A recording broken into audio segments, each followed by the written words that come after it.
سيدة اخوك لك حرامي حرامي يا ناس يا شو تقول لك حرامي يا اخي لا تسوي انت ما سامعني لا تسوي كل ما دنا من وراكم ايش تسوي؟ تعال من فوق حسام. نعم سيدي. تفضل هذا المركز قدام يلا يلا فك الكلام يلا تفضل اخي المركز يلا تفضل سيدي تفضل يلا دندوري فاتك وبعدين من نامشة تفضل روح لك يلا اخي افتح الباب شغل بسرعه يلا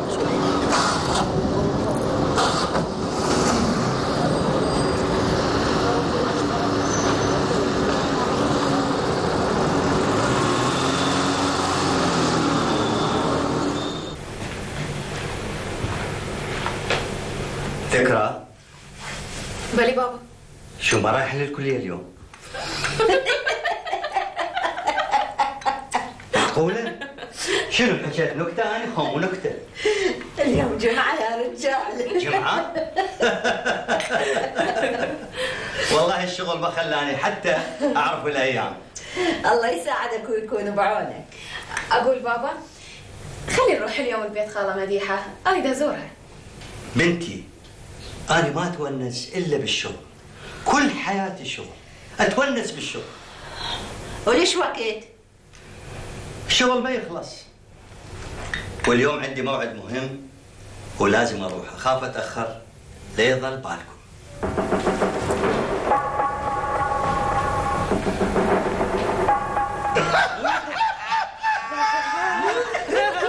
هو غبي ولا أنا يشكون ضابط شرطة مسكين لسه مرشد متلبس. شفتوا شلون طلعنا منها مثل شعرة من العجين وأبقى قلب الأسد في خدمتكم دوما.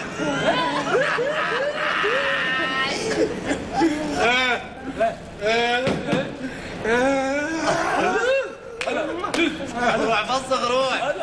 فاضل رزاق. نعم سيدي. فززتني بشرفي. هاي سيارة أريد أول ما يفسخون على طول تتعبى بفناديق. تمر. إيه فناديق للرؤوف حيل مستعجل عليه. يمكن يجي رؤوف. أما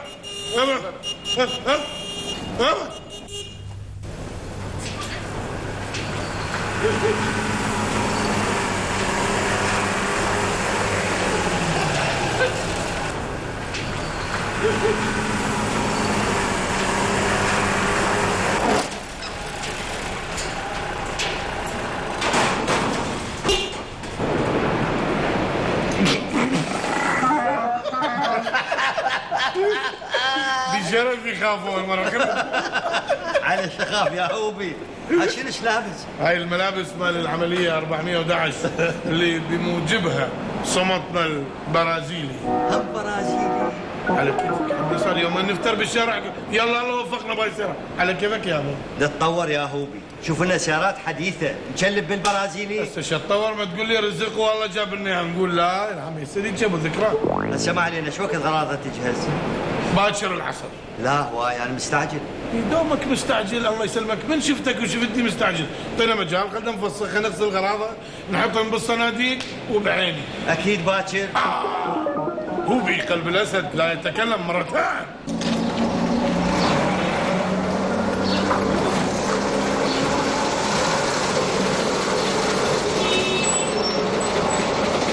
الله يساعدك.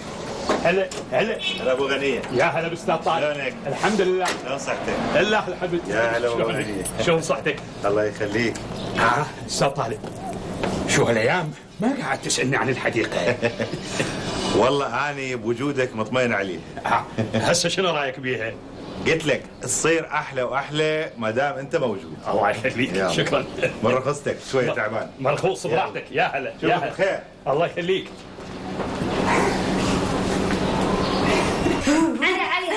علي لا علي شو عليك شو عليك. السلام عليكم.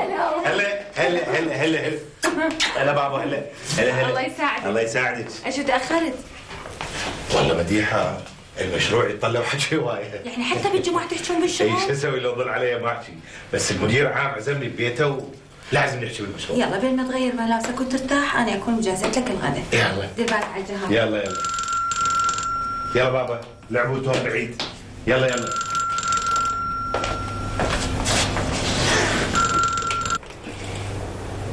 الو. هلا منير. همزين لقيتك. هسه تجيني بسرعه. لا لا لا لا لا غداك يمي. اي طبعا. وورا الغداء عندي إلك خبر مهم كلش. وهذا الخبر يخصني؟ يعني بخصوص الشغل. والله شوقتني استاذ طالب. يعني ما اقدر اصبر الى ان اجيك. تقول لي شنو؟ يا معود على كيفك، راح تموت من القهر. سيارة انباقت مني مو حاجة صغيرة، وجماله فوق القهر مسوي نفسه ضابط شرطة. زين الطريق اللي اخذ بيه سيارتك اكو واحد لو بس انت موجود. لا بس انا جيت موجود، ذيك الساعة كل الناس تبخرت. بسيطة، سجل ضابط ويدون يفاتك. 10 سنين واني احلم اشتري سيارة، قصرت على نفسي، جمعت فلس فوق فلس حتى اشتري هاي السيارة، وجمال اسبوع واحد ما تبقى عندي. تفضل سيدي. خير شكرا. سيدي الله يخليك، سيدي مباقي سيارتي، سيدي مروتك سيدي. على كيفك على كيفك. استريح واهدأ واحكي لي شنو القصة. عاشت ايدك ست مديحة على هاي الاكلة الطيبة. بالعافية. الله يعافيك. اي استاذ طالب. هسه عاد خلينا نحكي بالمشروع ان شاء الله. ما دام حتحكون عن المشاريع اني اترخص. اخذي راحتك. اسمح ودي. حلو. ايه تعرف هذا افخم مشروع تقوم به وزارتنا. والوزارة شو ذكرهم به هسه؟ يعني كان ضمن الخطه وهسه اجى وقته. طيب المطلوب مني شنو؟ انت تعرف مكان المشروع والحي السكني التابع له؟ اعرفه وشايفه كل زين. خش اريدك تسوي لي دراسه شامله عن المكان وكل المشروع وبالتفاصيل تماما. من اليوم راح اباشر بيه. وبسرعه يا معود. خلينا نطلع من ورا المكاتب، ترى ملينا من شغل الدائره اليومي.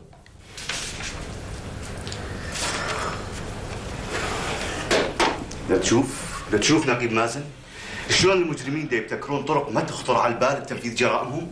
سيدي هذا اول مواطن يجي ويدلي بهيجي افاده. الظاهر ذولا عصابه جديده سيدي. مو شرط، ممكن تكون وسائلهم اختلفت. مازن معدل الجرائم الشهري دا يرتفع بالقاطع اللي انا مسؤول عنه. وين الخلل؟ ماكو اي خلل سيدي. بس اذا تسمح لي اقول رايي. تفضل. سيدي قاطعنا بحاجه الى ضابط اخر يكون وكيل عنك. وحدك سيدي ما تقدر، صعبه. بعدين جهاز الشرطه محتاج الى جولات تفتيشيه دائما. فعلا انا راح اكتب للوزاره بتنسيب ضابط القاطع له، وافضل يكون من مكتب مكافحه الاجرام او من مكتب مكافحه سرقه السيارات. وهسه سيدي محتاج مني شيء؟ لا تفضل روح على دوريتك. ادري استاذ منير، يعني انت متاكد؟ كل التاكيد. وهسه كنت ببيته وكلفني بكتابه تقرير عن المشروع. مبروك عليك ابو ناطق. يابا هاي بشاره تستحق ان نحتفل بها. صحيح. ايه هذا المشروع صفقه العمر، لانه شكو عندي مواد متكدسه بالمخازن كلها راح اصرفها. ها خير ان شاء الله. شو ما مرتاح؟ لا طالب، هاي الشغله ما تفيدني. انت مو تقول انا رجل اعمال واشتغل بكل شيء؟ اي صحيح، بس بالمؤسسات الحكوميه ما اريد اشتغل، ما ارتاح لها. اذا قصدك ارباحها قليله فانت كلش متوهم، اصلا ارباحها كلش هوايه. حتى لو ربحها هوايه انا ما تفيدني. احب الشغل اللي بربح سريع. ثم اني عمري كله ما اشتغلت وسيط، اشتغل لحسابي فقط. يا باش عظمتوها. ادري شنو القضيه هي؟ يعني قابل هو مو بشر؟ طبعا بشر، لا قابل جين يا ابو ناطق. خلاص ما طول بشر، اذا خاضع الى قانون البشر الازلي، وهو حب الفلوس. حبيبي هذه القضية خليها علينا، احنا نعرف شلون نتصرف وياه. ابو الحق لو تعرفون طالب مثل ما اعرف اني كان ما حكيتوا هذا الكلام. انت مو عندك معمل كاشي؟ ايه عندي. مشروعنا يحتاج كاشي وبكميات كلش هوايه. معمل صغير والكميات الطالبيها كلش هوايه، معناها تحتاج مواد أولية هواية وفلوس هواية وعمال إضافيين هواية. ولما أستلم حقي كتابنا وكتابكم وصعد دائرة وانزل دائرة، هاي شي فضها. الشغل ويا المؤسسات الحكومية ما أحبه وما أريده. براحتك. أنا قلت أفاتحك بالموضوع حتى بعدين لا تعتب علي. أنا أشكرك وأنا أترخص. مو بعد وقت.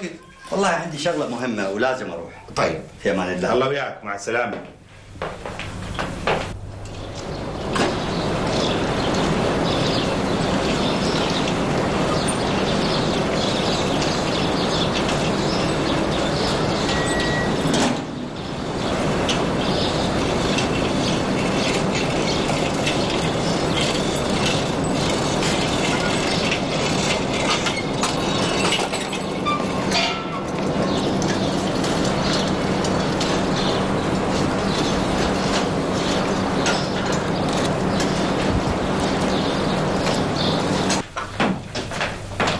شلونهم الحلوين؟ صباح الخير. صباح النور. هلا بابا.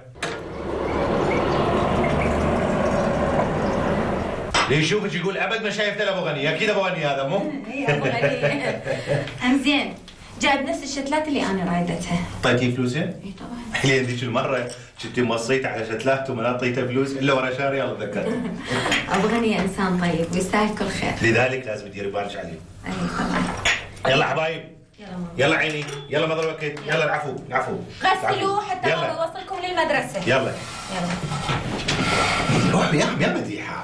دخلي يعتمدون على نفسهم يا طالب، اريدهم من هسه يعتمدون على نفسهم. اقول لك طالب. قولي عين طالب. ماكو اني؟ انتي؟ اني انتي؟ مشتاقه لاختي اقبال واريد اروح اشوفها. روحي تؤمرين امر بس بشرط. شنو؟ تكونين هنا قبل ما نجي انا والاطفال. ليش اسوي؟ لانه انا هذا البيت ما اقدر استوعبه انت ما ابو غني.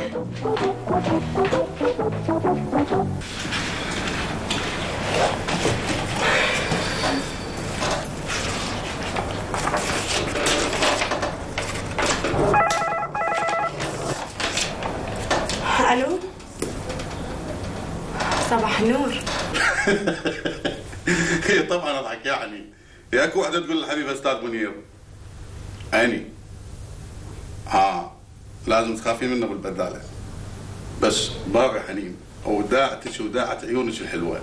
اذا اعرف بيسمع نداءات الموظفين الا اقص لسانه. ما شفت اتصورك تخافين لهالدرجه. مو خوف، حرص. يابا انا اسف لعد. اعتذر وبعد ما اكررها. اي. داشاق وياك ايش بيش؟ وداعتش داشاق وياك. المهم استاذ طالب وصل؟ لا ما موجود. وش مدريني انا؟ يجوز مر للوزاره. صحيح انا السكرتيره مالته، لكن بس بالدائره مو خارجها. موافقه.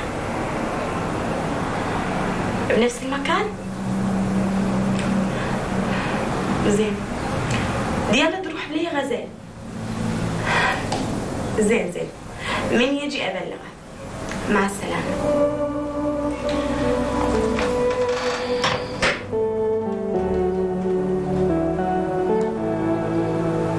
صباح الخير حنين. صباح الخير. اهلا استاذ. ايش بيش حنين؟ شو صار؟ عندك مشكله؟ لا استاذ ماكو شيء. طيب جهز البريد وجيبي فيها. صار استاذ.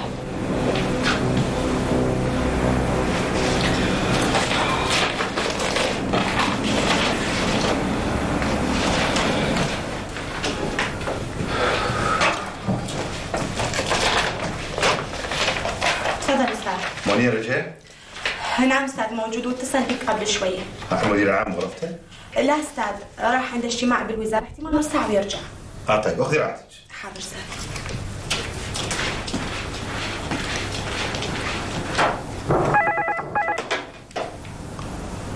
الو؟ هلا منير.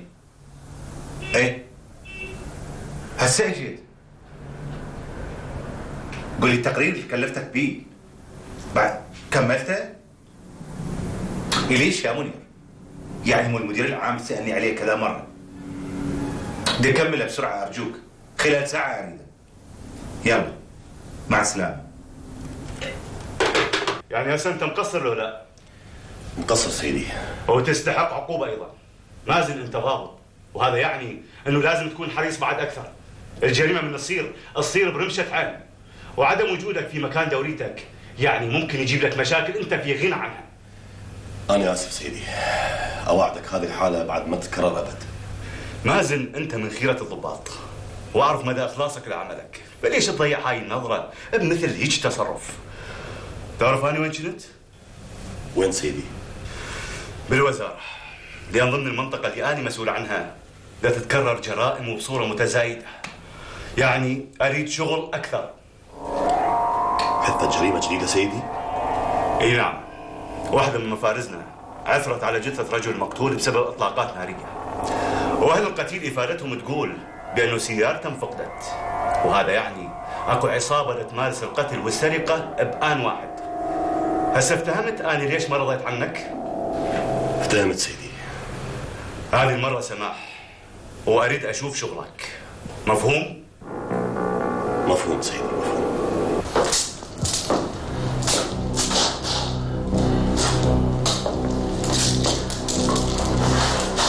هذا قلق جدا. اسمعي، ما تعرف هذا منير يكذب علينا. لا ابو ناطق، انت منير اشتريت له سياره اخر موديل، لو يشتغل عمره كله ليل ونهار ما يشتري تاير من تايراتها وتالي يكذب عليك؟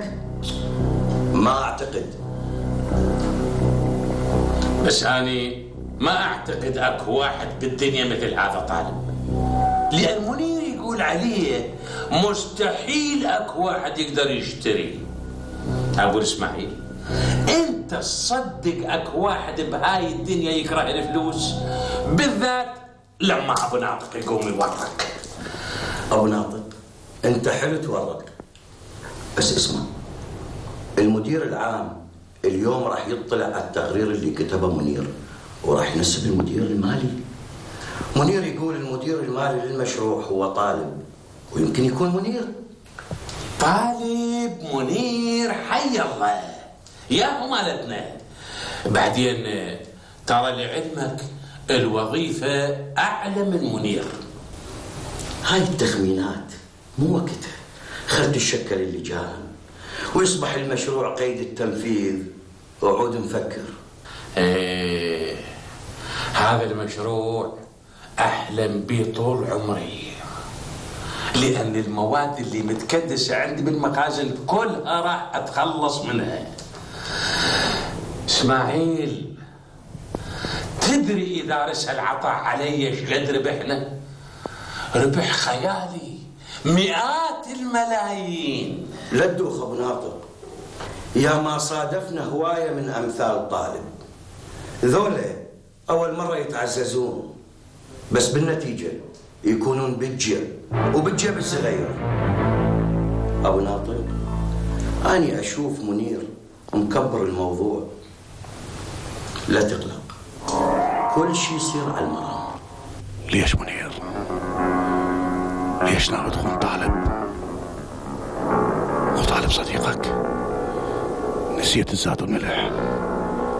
تهون عليك العشرة منير، تهون عليك، تهون ونص، تهون. طالب ما عاش مثل عيشتي. ابو طالب ما كان حمال مثل ابويا، ظهره انكسر من احماله وبالتالي مات وفلوس علاج ما عندنا. ام طالب ما كانت مثل امي قاعده على الرصيف بالحر والبرد حتى توكلني. طالب ما كان يروح المدرسه مبهذل والطلاب تضحك عليه. طالب لو عاش حياتي ما كان صار مهندس، كان يسوى حرامي مشرد. صارت الليالي حتى اصير مهندس. طالب ما اشتغل صباغ احذيه ولا باع سجاير بالشارع ولا بات ايام بلا ياكل. اذا انا انسان مو عادي. اي منير، اللي يعيش طرفك مستحيل يوصل اللي وصلته. لازم اخذ من الحياة مثل ما اخذت مني. لازم اصعد فوق، وحتى اصعد فوق لازم اتبع كل وسيلة. هي الحياة فريسة مطروحة امام الكل، والقوي هو اللي ياخذ منها حصة الاسد.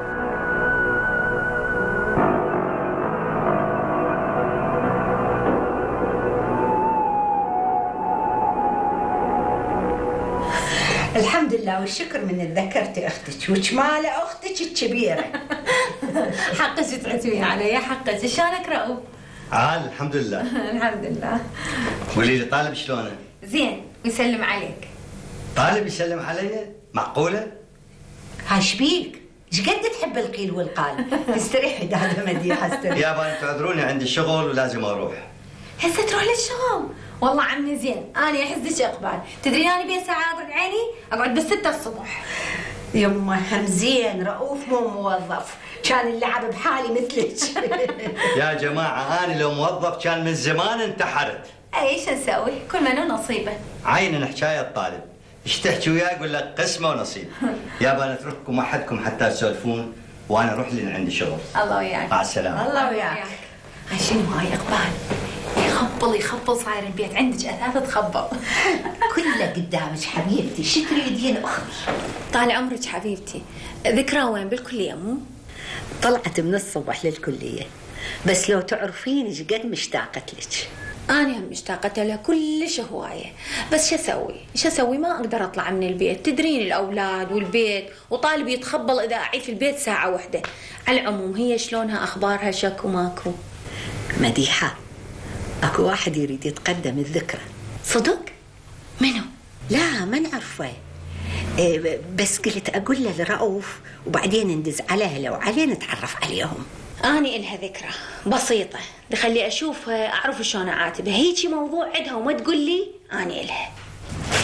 هذا التغيير راح أخذه وأدرسه زين، وبعدها نعقد اجتماع أنا وياكم منير حتى نناقشه بصورة مفصلة. أستاذ طالب. نعم أستاذ. أنت شفت مكان المشروع؟ طبعا. عندك اطلاع بمحتوى هذا التقرير؟ نعم أستاذ، كل التفاصيل. ممكن نزيد مساحة الدار؟ مساحة المشروع تستوعب 300 دار، وأي زيادة أستاذ راح يقلل عدد الدور. العفو أستاذ، هذا التقرير تقدر تعتبره دراسة تفصيلية عن المشروع، أو أي سؤال راح يخطر ببالك راح تلقي جوابه موجود به. جيد جدا. طبعا اليوم كان عندي اجتماع ويا سيد وزير الإسكان، والحقيقة السيد الوزير أكد على أن يتم إنجاز هذا المشروع بأقرب فرصة، لأن هذه دور سكن منتسبي معمل النسيج مثل ما تعرفون، وإحنا لازم نشتغل بهمة. العفو أستاذ، بس نقدر نعرف مهمتنا أنا وأستاذ طالب المشروع شنو؟ أنت باعتبارك مهندس اختصاص بناء وإنشاءات، قررت أن تكون أنت المهندس المقيم ومساعد الطالب اللي راح يكون مسؤول الرقابة المالية للمشروع. أحد عنده مناقشة حول موضوع هذا القرار؟ طبعا أستاذ، اللي تشوفوه هو صحيح. وأنت أستاذ منير شو تقول؟ ماشي أستاذ، احنا موظفين بهاي الدائرة، وأي خدمة تناط بينا احنا مستعدين ننفذها، وإن شاء الله يصير خير. دادا مديحة، الفلوس كل شيء هسه. تعرفين وين كنا وشلون صرنا، بس أنا أعرف ليش طالب يضوج من رؤوف. ليش؟ يعني ما عنده شهادة، مو ما عنده فلوس، بس هسه الرجال بهالوقت بجيبه مو بشهادته. شنو هاي إقبال؟ يعني زعلانة علينا وإحنا ما ندري؟ إحنا مو زعلانين عليكم، إحنا أصلا دائما نمر عليكم. أنتوا عيني بالسنة مرة يلا تمرون. حتى رؤوف يسأل على طالب يقول أشو ما يمر علينا. هذا شلون حكي إقبال؟ كل ما هنالك طالب مشغول بالشغل مالته، وأني ملتهية بالأولاد والبيت. بعدين طالب تعرفينه كل زين، ما عنده تكبر على أي أحد، يحترم الكبير والصغير. على العموم التخم هذا مالتك بيش اشتريتي؟ ب800,000. حيل، ب800,000؟ وفوقاها رؤوف ما قابل عليه، يريد يبيعه ويشتري واحد أحسن من عنده. صدق مديحة، ترى رؤوف مغرقني بالخير، وأني دائما أتذكرك سودة علي. يعني ما أريد إيش تحتاجين، الله عليك إيش تحتاجين قولي لي، أنا أختك. الحمد لله والشكر، أنا قانعة وراضية، وحب طالب يغنيني عن كل شيء. أهو هم رجعنا الكلام المسلسلات.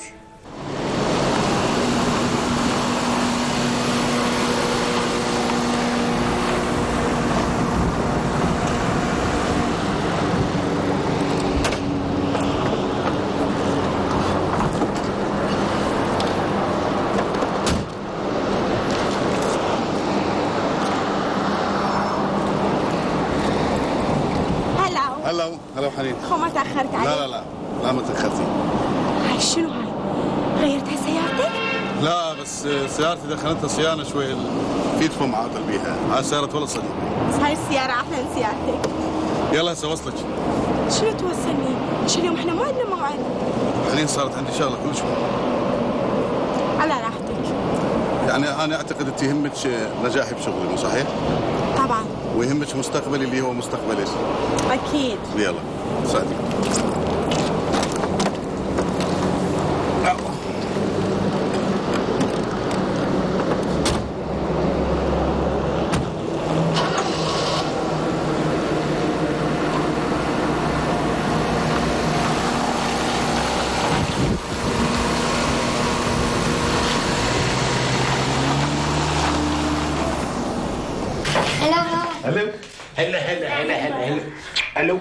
الو السلام عليكم. هلا. الله يساعدك. هلا وبيك. متأخر 5 دقائق. بنجر. يعني ما راح نخلص من البنشار؟ ايش اسوي يا مديحه؟ هو لو عندي فلوس اني ما اشتري تايرات جديده.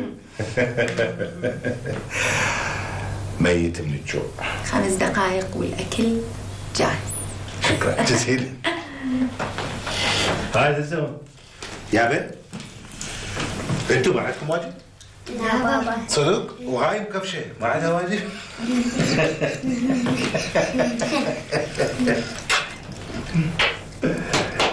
منو شاف النرجيله يا ولد؟ عافيه نرجيله صارت لي مثل الممي، هسه لو افطر روحي منها وارتاح. استاذ رزاق لازم لي حد الان منايم. عيني متى تاخذ نوم؟ لازم بتعب. اشوف راحت يا ولد من جبت لك طاري الحب. احنا وين والحب وين؟ عافيه هذا الحكي الحلو. اعطيني بوسه. لك يا حب يا بطيخ، خلي ندير بالنا على خبزتنا بابا، خلي الحب للناس البطرانه، قوي قلبك. نرجيله ما شفتها؟ مو هنا. اذا عاد بتقول لي وين صارت؟ هناك بالبدي مال بيجو. تقول من الاول. هسه الله يسلمك رزوقي، يلا تصبح على خير، تقول من الاول. انت من الخير.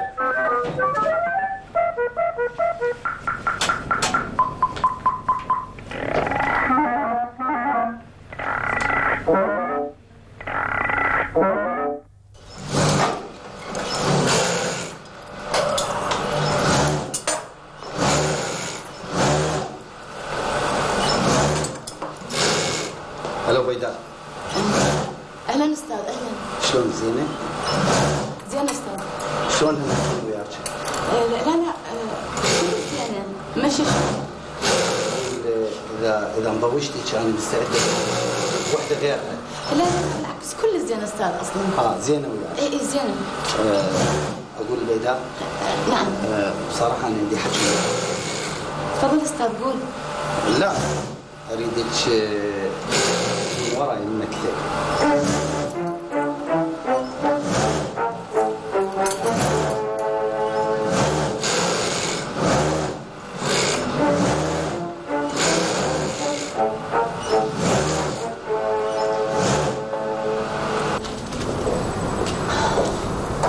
اهلين هلو اهلا بيداء يا مرحبا. ارجوك استاذ رعد، مو من اللائق انه انا اكل غرفه واحده والباب مسدوده. صدق كذب؟ يعني انت مالك ثقه بيه؟ لا بالعكس، هي مو مساله ثقه بقدر ما هي مساله اصول، وبعدين لا تنسى كلام الناس ما يرحم. اي لا هو كلام الناس حقك. على كل بصراحه انا اريد اقول لك مساله الاستاذ هاي شيليها، احنا صرنا عائله واحده. لا ما يصير، تدري ليش؟ ليش؟ لان انت صاحب معمل وما يصير ارفع الكلفه وياك اطلاقا. لا حبيبه شيليها الكلفه. العفو استاذ رعد. نعم. رايد شي مني؟ ايه صراحه ردت اسال على والدك شلونه؟ الحمد لله صحته احسن هسه. الحمد لله. ايه الحمد لله. تفضلي عزيزتي. هاي شنو هاي السلفه وراح اسدديها من الراتب. شكرا ما محتاجه. لا ترى اني ما حد يرجع ايدي. استاذ رعد قلت لك اشكرك ما محتاجه، وشي ثاني انا السلفه الاولى لحد الان ما مسددتها الك. يا معوده فدوى لي صدق كذب وبعدين لا تخجليني. تفضلي ما شغله. استاذ رعد قلت لك ما محتاجه. رايد شي مني بعد؟ لا اترخص.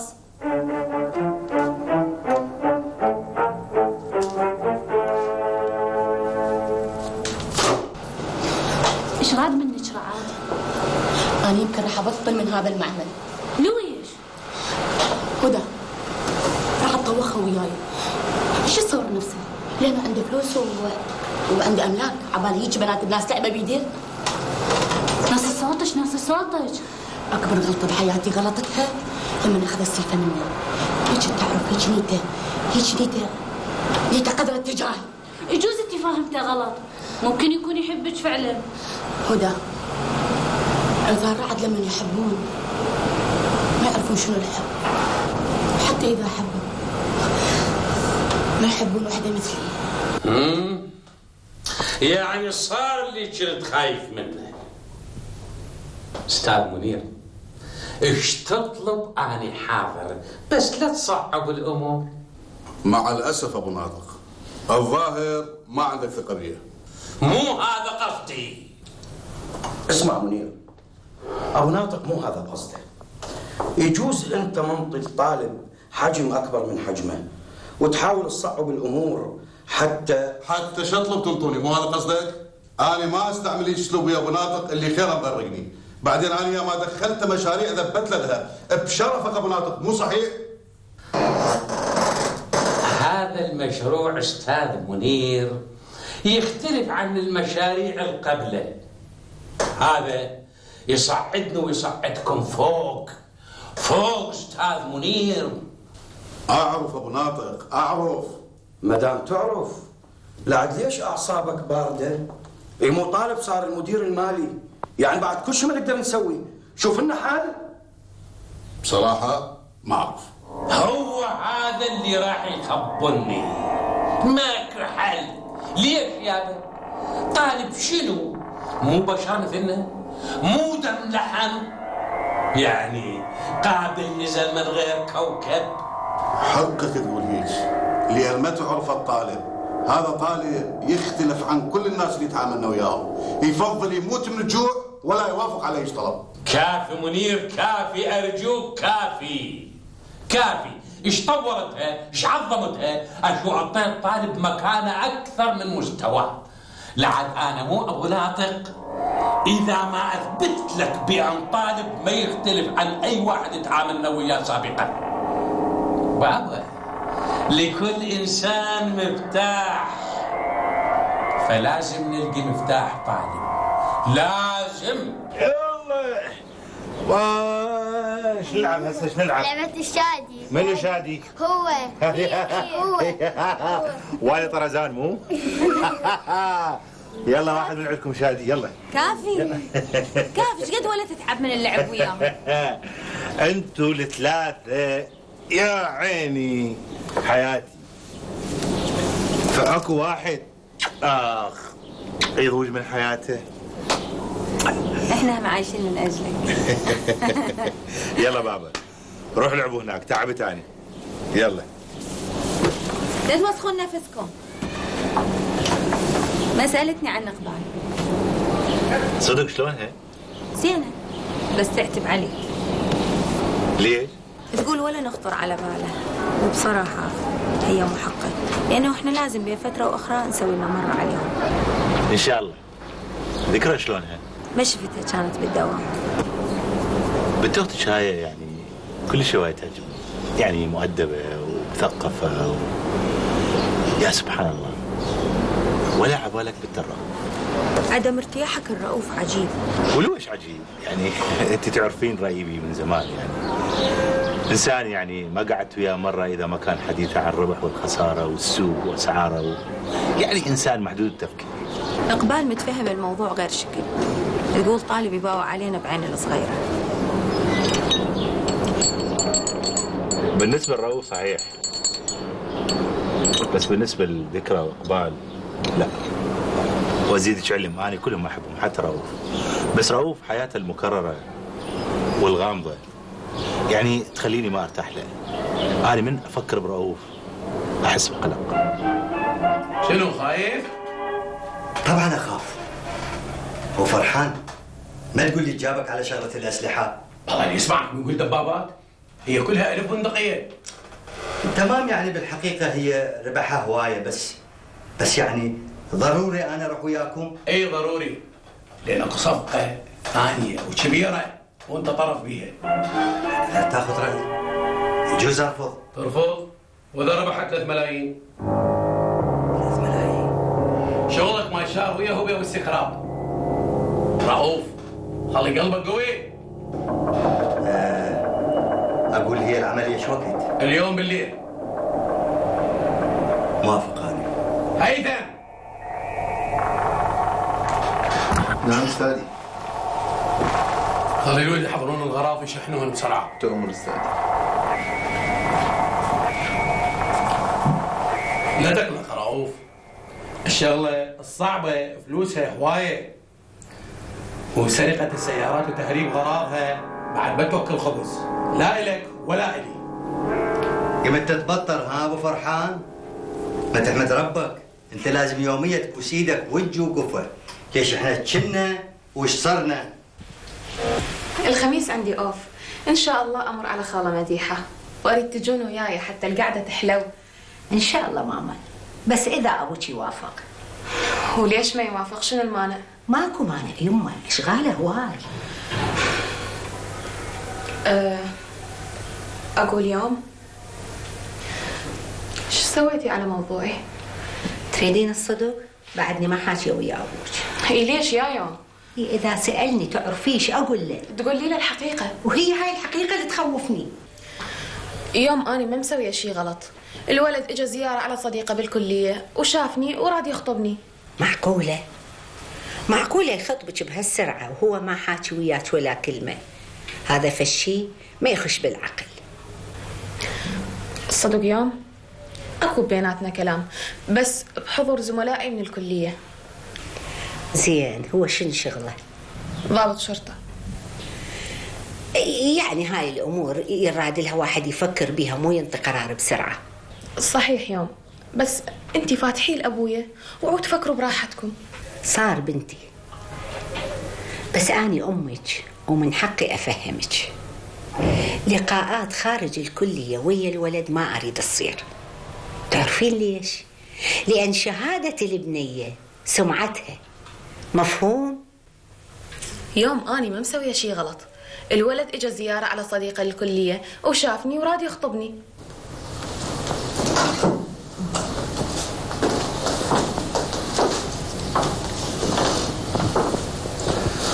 أبو ناطق، ربحك بهذه العملية إذا رسى عليك العطاء 150 مليون.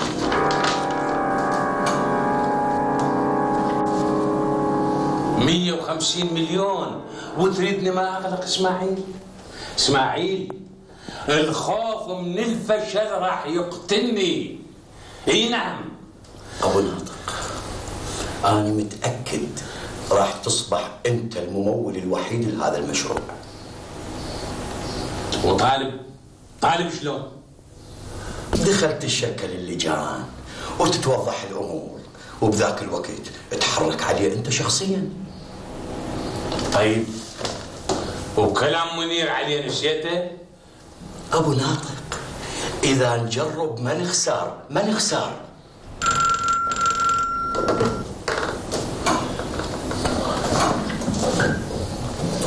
الو، اهلا اهلا اهلا توفيق، يا مرحبا. ادري كم توفيق عندي، الله يخليك. مشتاق لك هواي. انا مثل الطفل، طفل لما يريد شيء لازم ياخذه. ما تقول لي شو تريد منها بالضبط؟ المفروض تنعجب بيه لان انا صاحب مال ومعمل. المفروض تتاثر بيه، تلتصق بيه، بس دا يصير العكس، كل ما تقرب تسوي العكس. كل شو ده؟ يجوز عندها علاقه ويا واحد مثلا؟ ما اعرف. لا شو تعرفين؟ لا تقولي شو تعرفين؟ بس تجيبي لي اخبار زفت وتجين؟ اني انقل لك كلامها بالحرف الواحد عنك، يعني تريدني اكذب عليك؟ المهم اريدش تتاكدين لي كل زين، عندها علاقه لو لا؟ اني اشوف دا تضيع وقتك ببلاش، اتركها لحالها. لا، ما يجوز منها. ما دام تنظر لي بعين الصغيره وتحكي علي قدامك، ما اجوز منها الا ابذل احوالها.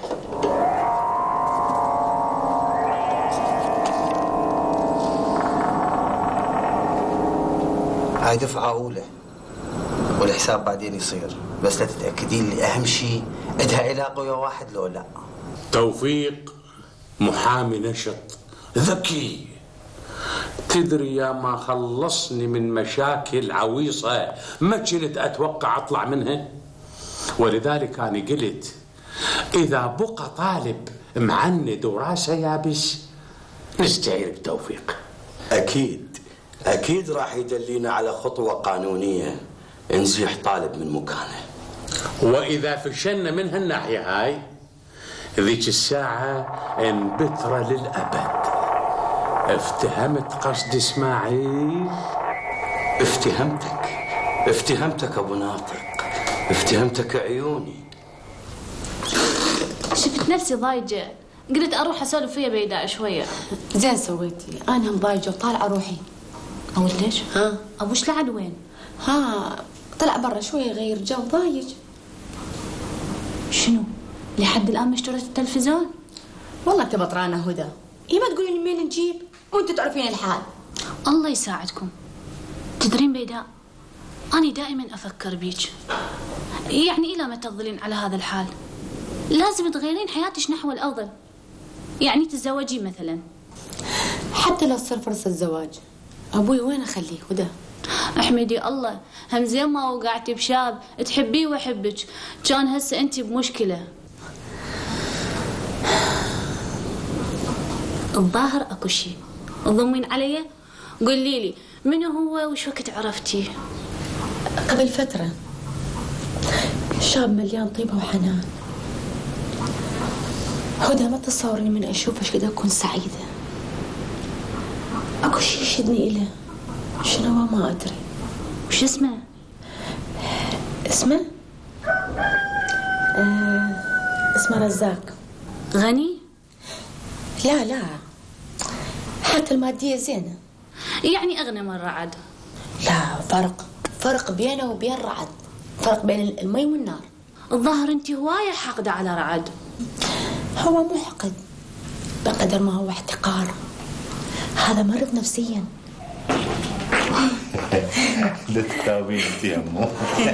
ناموا وجاهموا. ناموا من زمان صار نام. اكيد سبرتيهم بالقصص وانت نعستي. وحتى غنيت. اقول لك انا باشر لا تنتظروني على الغداء. ليش؟ لانه عندي اجتماع بالوزاره. يعني لازم اكو مشروع جديد. يعني بالضبط. اقول لك طالب، اريد اسالك سؤال بس اخاف تزعل علي. يعني ازعل لويش؟ رؤوف ما تعجبني علاقتك بيه. شوفي مديحة،